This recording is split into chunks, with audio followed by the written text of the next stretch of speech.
Bismillahirrahmanirrahim. Assalamualaikum warahmatullahi wabarakatuh.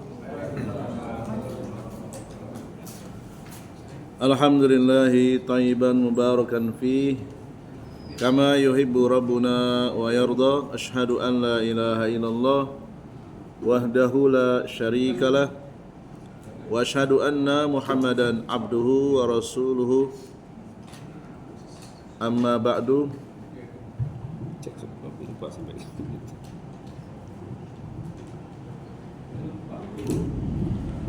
Qala Allah Ta'ala fi kitabihil karim, ya ayyuhalladzina amanu taqullaha wa qulu qawlan sadida yuslih lakum a'malakum wa yaghfir lakum dhunubakum wa man yuti'illaha wa rasulahu faqad faza fawzan 'azima.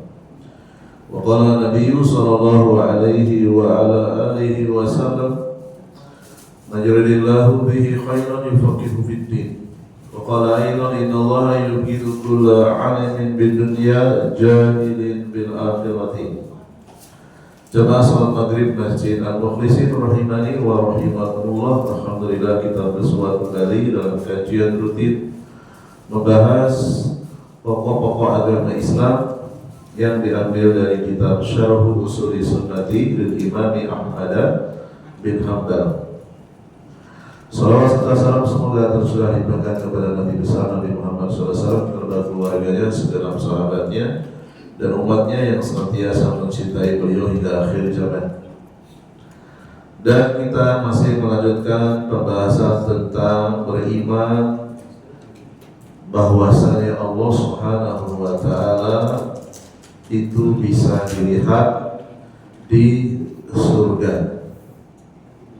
Adapun peristiwa Mi'raj, yaitu Rasulullah SAW naik melewati langit ketujuh, kemudian beliau menerima perintah salat wajib sehari 5 kali. Beliau berdialog dengan Allah secara langsung, dan ada perdebatan, perbedaan di kalangan para ulama ahlu sunnah, apakah beliau melihat Allah dengan mata kepala atau dengan mata batin.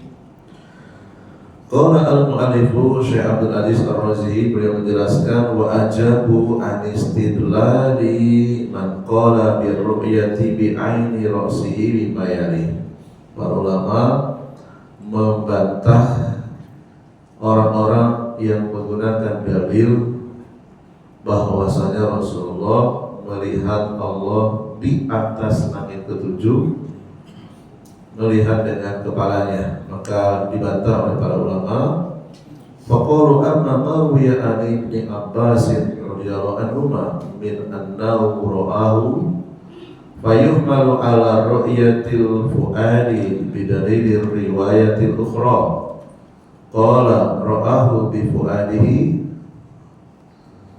fal mutlaqu yumalu 'ala al-muqayyadi. Orang-orang yang menggunakan dalil riwayat Ibnu Abbas, semoga Allah meridhoi keduanya, bahwasanya Nabi disebutkan melihat Allah, maka hadis yang seperti ini dalam pembahasan kajian usul fikih termasuk hadis yang bersifat mutlak, hadis yang umum. Sementara ada hadis lain yang kategori hadis muqayyad, hadis yang lebih rinci. Maka kaidahnya yuhmalu al-mutlaqu yuhmalu alal muqayyadi. Hadis yang mutlak harus dibawa kepada hadis yang muqayyad. Hadis yang muqayyad isinya adalah ra'ahu fi fuadihi. Rasulullah melihat Allah ketika Mi'raj itu dengan mata batin. Ini hadis yang muqayyad. Maka hadis yang muqayyad ketika berhadapan dengan hadis mutlak, maka yang harus dimenangkan hadis muqayyad. Bisa dilihat di halaman 78 bagi yang punya kitabnya. Wa kadzalika ma rawa 'anil Imam Ahmad annahu qala ra'ahu yumalu ala qawlihi fi riwayat al-ukhra al-muqayyadati ra'ahu bi fuadi wa hadha huwa as-sawabu annahu lam yara rabbahu bi 'aini ra'sihi wa innama ra'ahu bi fuadi. Demikian juga hadis yang datang dari riwayat Imam Ahmad bahwasanya menyebutkan Rasulullah melihat Allah di atas langit ketujuh. Ini juga hadisnya mutlak. Sementara ada riwayat yang lain menyebutkan ra'ahu bi fuadihi, melihat Allah dengan mata batin. Maka sekali lagi hadis mutlak harus dikalahkan dengan hadis muqayyad. Inilah pendapat yang paling kuat. Rasulullah ketika Mi'raj tidak melihat Allah bukan dengan mata kepala tetapi dengan mata batin. Wa minal adillati ala dzalika ma sabata fi sahih Muslimin min hadis Abi Dzarr anna Nabiy sallallahu alaihi wasallam lamma su'ila. Dan dalil-dalil yang memperkuat bahwasanya Rasulullah ketika Mi'raj itu tidak melihat Allah dengan mata kepala. Di antaranya hadis yang datang dari jalur Abu Dzar Al-Ghifari radhiyallahu anhu bahwasanya Nabi SAW ketika ditanya oleh Abu Dzar, hal ra'aita rabbaka, apakah engkau ketika Mi'raj melihat Tuhanmu? Qala, Rasulullah menjawab, nurun, ada cahaya, anna arahu, yang menghalangi aku. Yakni kaifa arahu wan nuru hijab, bagaimana mungkin aku bisa melihat Allah sementara di depan mataku ada penghalang, yaitu cahaya.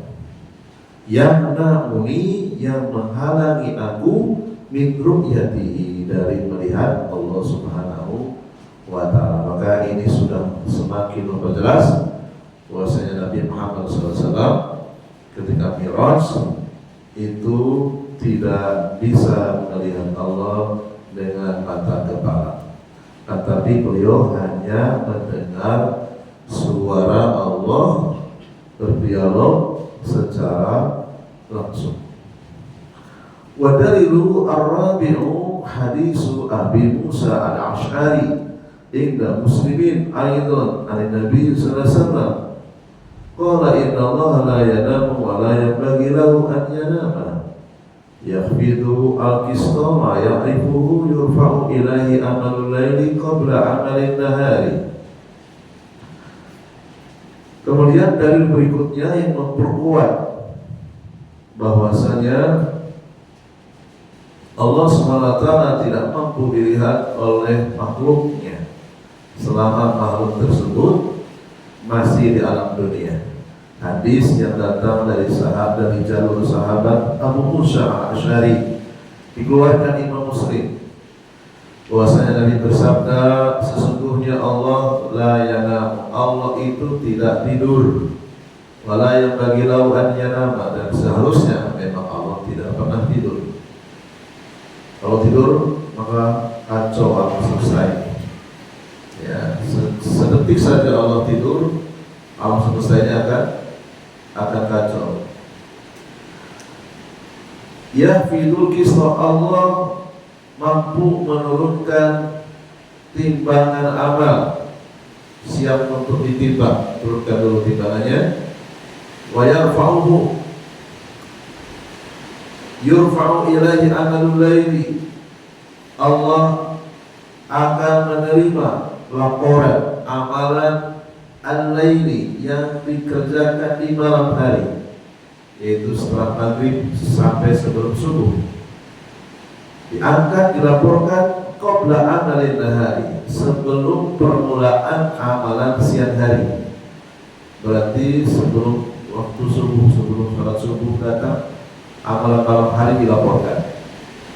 Wa amalun nahari qabla amalil laili, dan amalan yang dikerjakan di siang hari dari subuh sampai sebelum maghrib akan dilaporkan kepada Allah sebelum permulaan malam.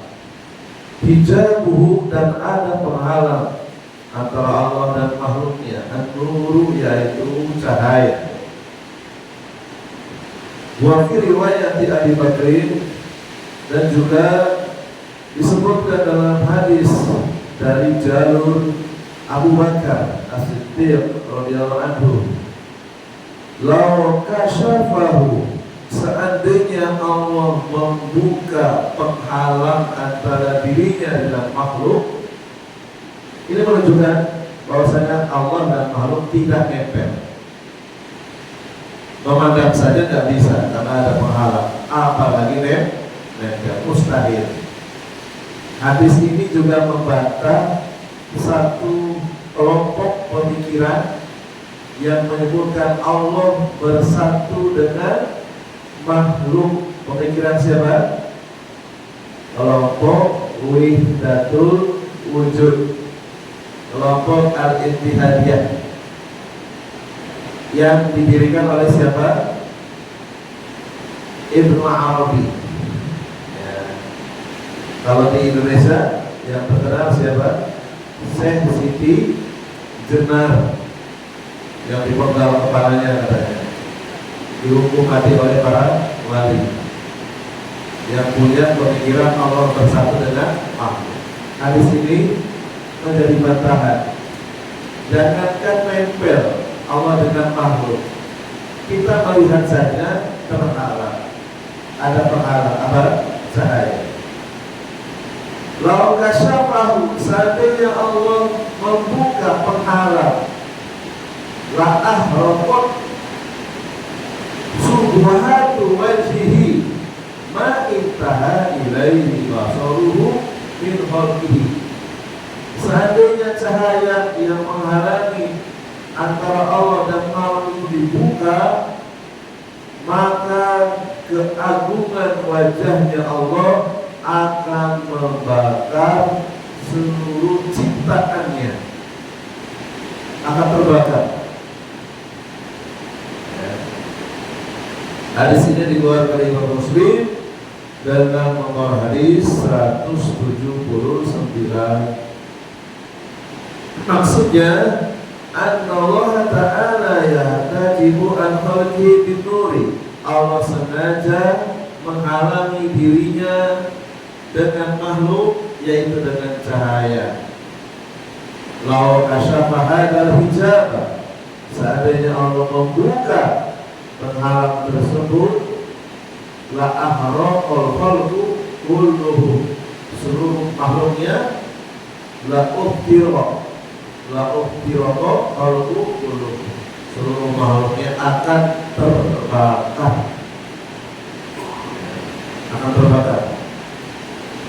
Wa minhum, dan di antara ciptaan Allah Muhammadun sallallahu alaihi wasallam, Nabi Muhammad termasuk ciptaan Allah.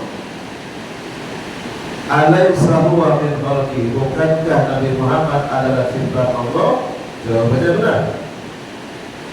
Wa li anna al-basharu la yastati'una an yasbutu li ru'yatillah. Sesungguhnya manusia, al-bashar, bagian dari ciptaan Allah, tidak akan mungkin sanggup berdiri melihat Allah selama hidup di dunia. Wala la tajallallahu di dunia, Allah tidak akan pernah memperlihatkan diri di dunia. Ini juga menjadi dalil satu-satunya Tuhan yang tidak bisa dilihat di alam dunia, Tuhannya umat Islam. Adapun Tuhannya umat-umat lainnya ada penampakan, entah itu salib, patung dewa, dan seterusnya. Ya. Bidalilin anna Musa alaihi salam lama sami'a sami'a kalamallahi fi dunya tomi'a fi ru'yatihi, dan juga dikuatkan dengan peristiwa Nabi Musa alaihissalam ketika mendengar suara Allah di dunia. Tomi'an fi ru'yatihi, Nabi Musa sangat ingin sekali melihat Allah. Nabi Musa mengatakan, Rabbi, wahai Tuhanku, sami'tu kalamaka, aku sudah mendengar suaramu. Rabbi arini, wahai Tuhanku, arini, perlihatkanlah dirimu kepadaku, antur ilaika, agar aku bisa melihatmu. Allah Musa, kemudian Allah SWT membalas pertanyaan atau permohonan Nabi Musa, lantaroni, kamu tidak akan bisa melihatku. Di sini menggunakan kata-kata lan, tidak bisa, maksudnya sementara, nanti di akhirat bisa. Lantaroni, kamu tidak akan sanggup bisa melihat. Walakin undur ilal jabali, akan tetapi coba kamu lihat gunung itu, gunung yang ada di hadapanmu. Fa in istaqarra makanahu, jika gunung itu tetap kokoh berdiri di tempatnya, fasawfa taroni, maka kamu akan bisa melihatku. Falamma tajallallahu lil jabali, ketika Allah memperlihatkan kepada gunung, madza hasara, apa yang terjadi? Tatap daka wa aksaho, gunung itu hancur meledak. Falamma tajalla rabbuhu lil jabali ja'alahu dakkan, ketika Allah memperlihatkan dirinya kepada gunung, gunung tersebut meledak, hancur. Wa marra Musa, dan Musa jatuh, so'iqat, dan keadaan pingsan. Dalam tafsir yang lain, Nabi Musa mati. So'iqat wa ghusya alaihi, Nabi Musa jatuh, pingsan, tak sadarkan diri. Walamma afaqa min ghasyatihi, ketika Nabi Musa sadar, namun orang Nabi Musa mengatakan, subhanaka, maha suci Kau, tubtu ilaika, aku bertobat kepadamu, wa ana awwalul mu'minin, dan aku adalah orang yang pertama kali beriman kepadamu. Al-A'raf ayat 143. Di annahu la yaraka fid dunya ahadun, tidak ada seorang pun yang sanggup melihatmu di dunia illa mata, kecuali dia akan mati. Dia terbakar, hancur, gunung saja hancur, apalagi kita, tulang dan daging akan binasa. Wala jabal illa tadahan, ya, gunung saja hancur, apalagi manusia yang lebih lemah zatnya daripada gunung. Gunung itu kan batu, kita tulang dan daging.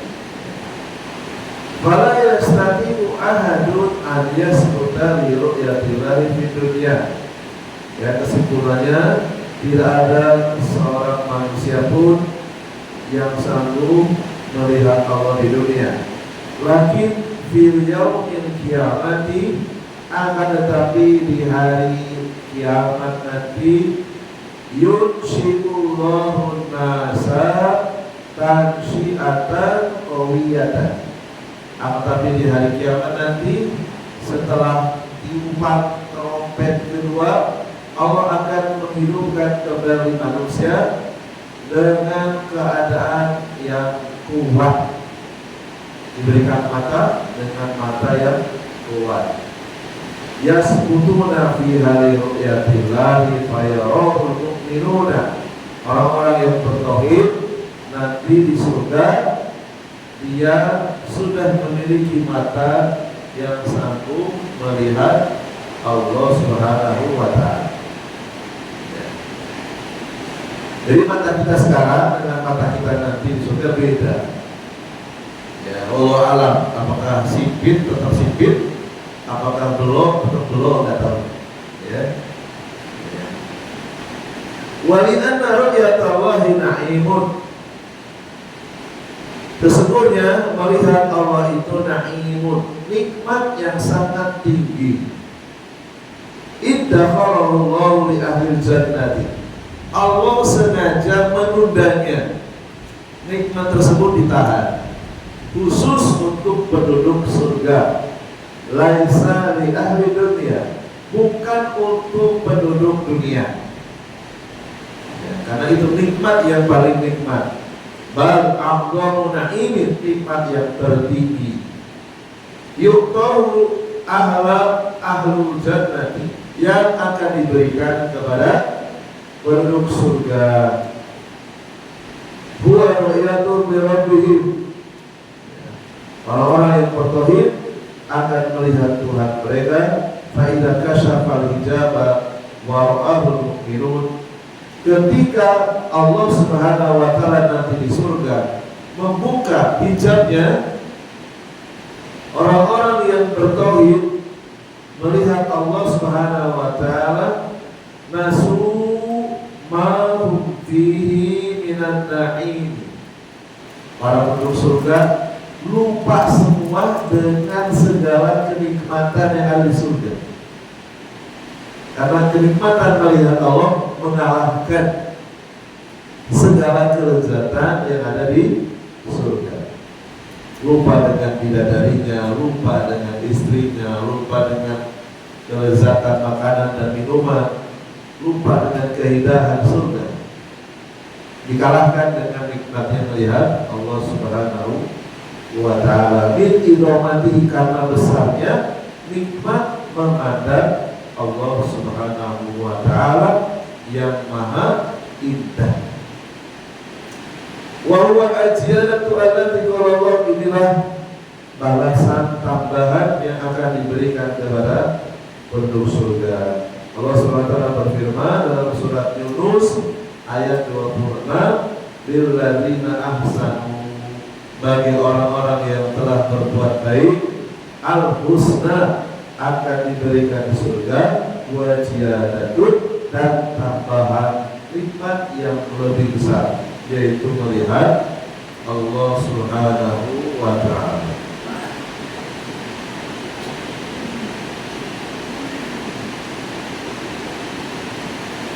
Selesai sudah saya kira tentang pembahasan melihat Allah. Itu hanya bisa dilakukan ketika nanti di hari kiamat, yaitu di surga, bagi orang-orang yang bertauhid. Berikutnya kita masuk ke halaman 83, karena tambahan halaman 80, 81 itu hanya pengulangan-pengulangan, jadi bisa dilewati.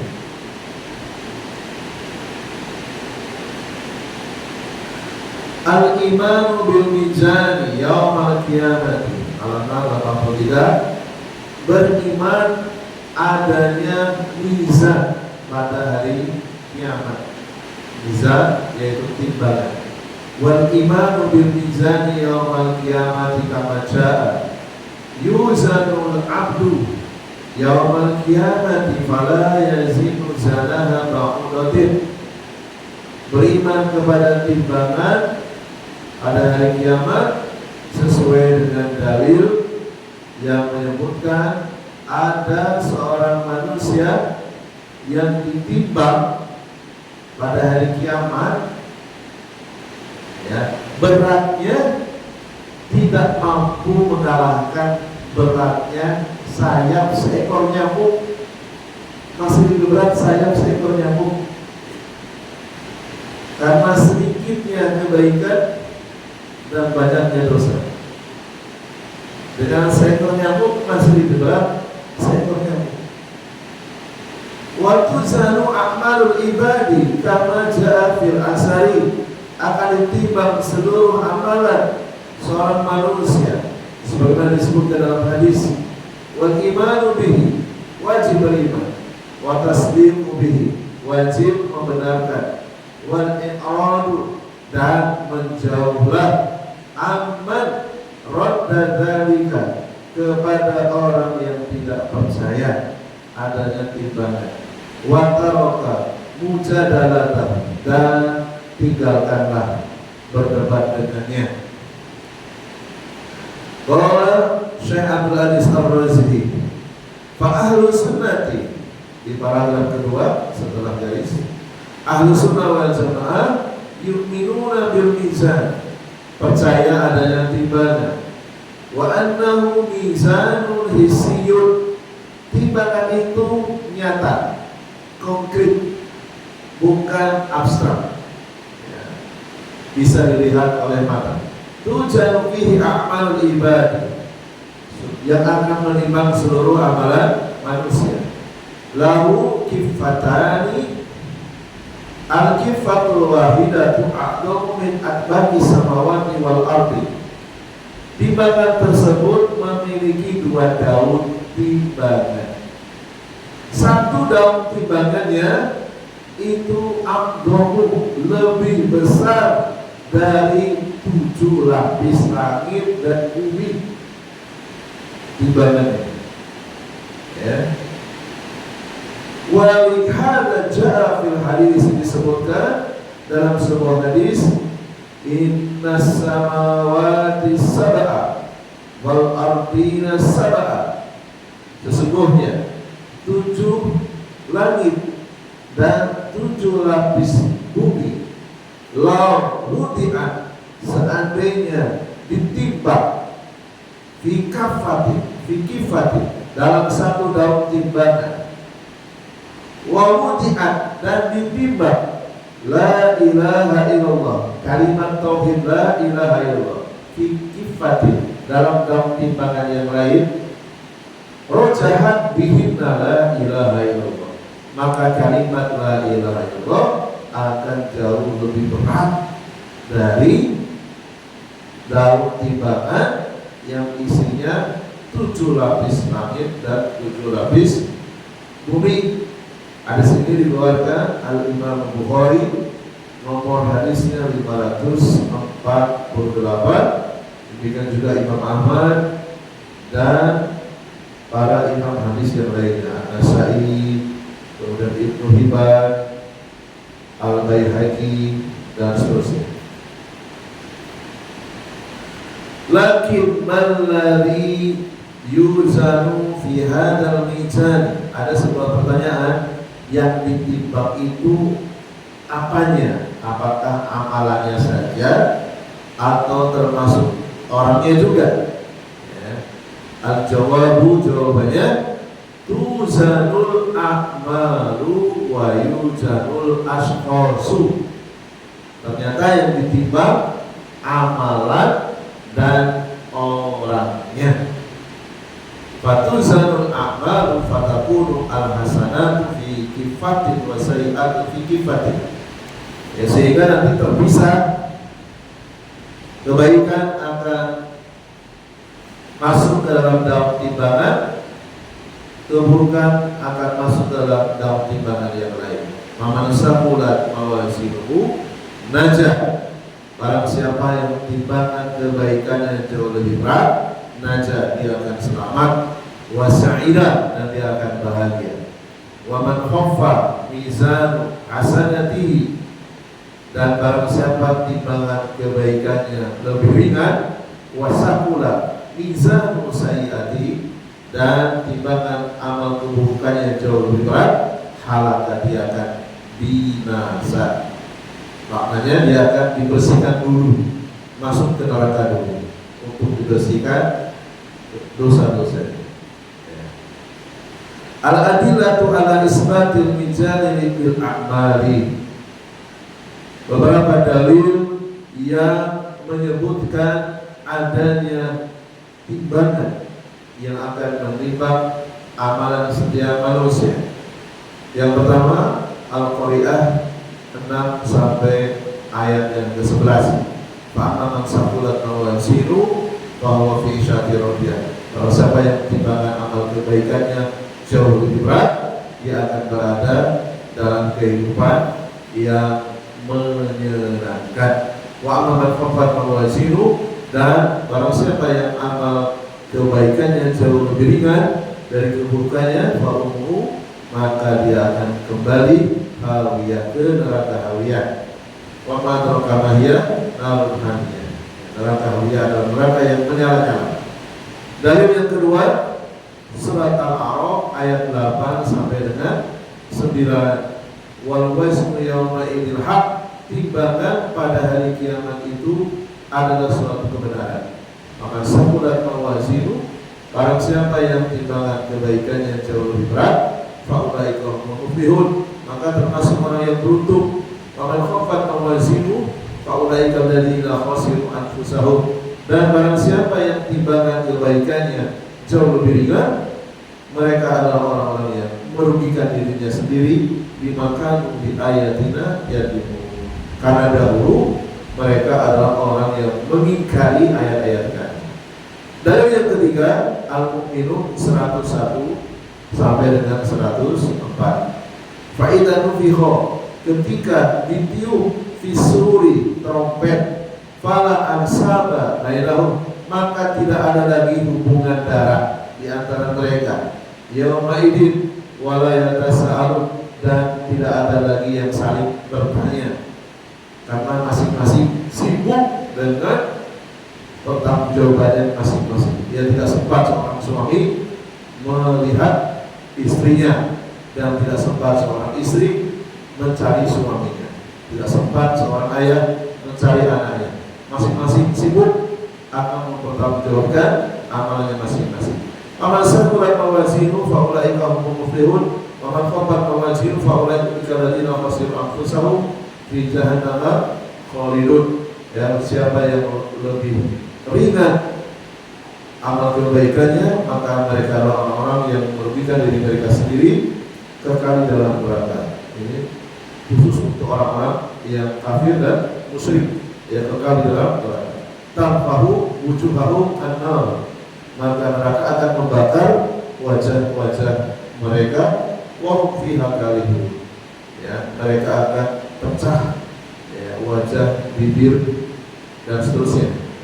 Kemudian dalil yang keempat, hadis Awas bin Sam'an radhiyallahu anhu, beliau mengatakan, aku mendengar Rasulullah bersabda, al-mizanu biyadir rahman yarfa'u qauman wa yafidu akhirina. Timbangan di tangan Ar-Rahman akan mengangkat suatu kaum dan akan merendahkan kaum yang lainnya. Riwayat Imam Ahmad, Ibnu Majah, Ibnu Abi Asim dalam kitabnya, dan yang lainnya. Kemudian dalil yang kelima, hadis Salman Al-Farisi. Beliau menceritakan Rasulullah SAW bersabda, yudha'u siratul yawmal qiyamati walau hadu kahadil Musa.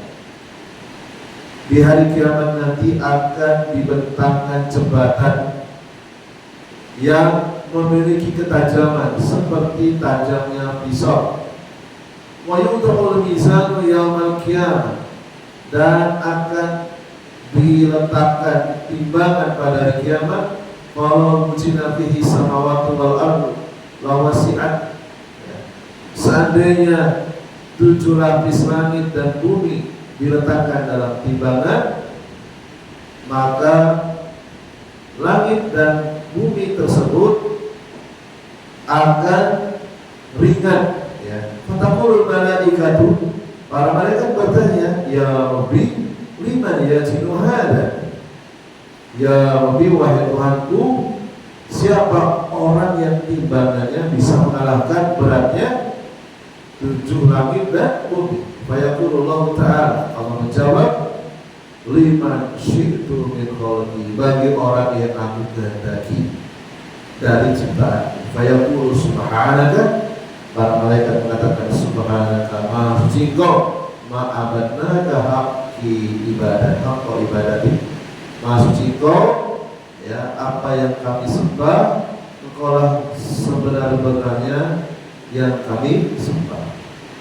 Kemudian dari yang keenam, hadis riwayat Bukhari Muslim dari Abu Hurairah bahwasanya Nabi SAW bersabda, kalimatani khafifatani ala lisan, dua ucapan yang ringan di lisan, sakilatani fil mizan, akan tetapi berat dalam timbangan, habibatani ila rahman, dan mencintai ar-rahman, yaitu subhanallah bihamdihi subhanallahil azim. Ya, ucapan zikir subhanallah wa bihamdihi subhanallahil azim. Disebutkan dalam hadis ini sakilatani fil mizan, berat dalam timbangan, menunjukkan bahwa nanti di hari kiamat isbatul wazn, adanya timbangan. Kemudian yang terakhir, hadis yang ketujuh, dalil yang ketujuh, hadis Bitaqah yang terkenal yang diriwayatkan Imam Ahmad, Imam Tirmidzi, Ibnu Majah dari Laits bin Sa'ad dengan sanad yang sahih. Hadis ini hadis yang menjadi hiburan bagi para pelaku maksiat. Arja hadis ahlil ma'asi. Jadi hadis yang dinanti-nantikan oleh para pelaku maksiat. Nas hadis ini datang dari Abdullah bin Amr bin Al-Ash. Rasulullah SAW bersabda, sesungguhnya Allah akan menyelamatkan seorang laki-laki dari umatku. Laki-laki tersebut akan dibawa, didatangkan di hadapan seluruh makhluk pada hari kiamat. Lalu kemudian fayansur alaihi tis'ata wa tis'ina sijila, Allah akan membuka 99 lembaran, kullu sijilin madul basari sayiat, satu lembaran sejauh mata memandang, isinya semuanya dosa-dosa, catatan kriminal. Sumayaqulu lahu, kemudian Allah bertanya, atau kirumin hada syai'an, ada nggak yang kamu tolak catatan 99 lembaran ini? Adlamatka, kata bati al-hafidun, apakah para malaikat pencatat amalan ada yang salah? Gitu ya. Qala, lagi-lagi tersebut menjawab, la ya Rabbi, tidak ya Tuhan. Alaka ujur aw hasanatun, atau mungkin kamu punya alasan sehingga kamu memiliki catatan 99 lembaran dosa, atau mungkin kamu punya kebaikan. Fayakhatu ar-rajul, laki-laki tersebut ya gemeteran, ya, takut, ya, karena dosanya sangat banyak, 99 lembaran. Fayaqulu, ya la ya Rabbi, tidak wahai Tuhanku.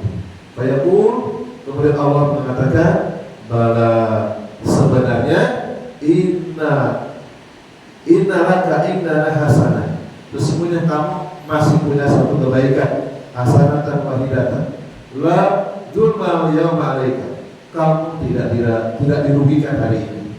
Fatahrujulahu bitaqatun fiha, lalu kemudian keluarlah satu kartu kecil, ya kalau sekarang seukuran KTP.